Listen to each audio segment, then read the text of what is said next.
Les affaires, c'est un peu comme risque. Est-ce qu'il y a des gens qui ont déjà joué à risque?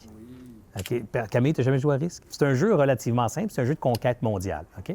Mais pourquoi je trouve ça intéressant? C'est parce que là-dedans, il y a beaucoup de stratégies qui sont les mêmes en affaires. C'est-à-dire que dans ce jeu-là, quand tu vas jouer une fois ou deux ou trois, tu vas comprendre que tu ne peux pas être en guerre constamment avec tous les pays autour puis défendre toutes tes frontières en même temps, ça ne marche pas.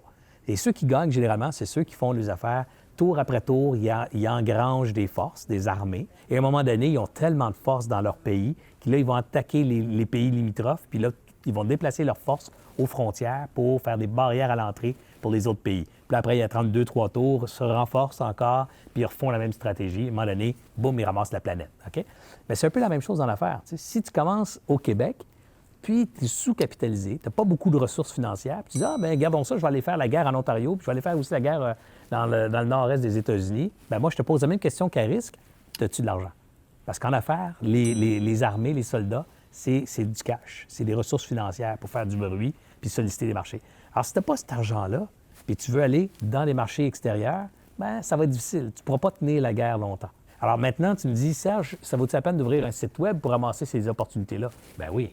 Tu peux te promener avec une stratégie bien claire puis laisser traîner un filet dans l'eau pour ramasser poisson. J'ai pas de problème, tu sais. Mais moi, je n'en ferai pas systématiquement une approche tant que je n'ai pas réussi à trouver la bonne façon d'exploiter mon marché. Maintenant, s'il n'y a pas de marché localement pour ton produit, peut-être que ton produit, tu devrais le vendre ailleurs. Ça, c'est un autre débat.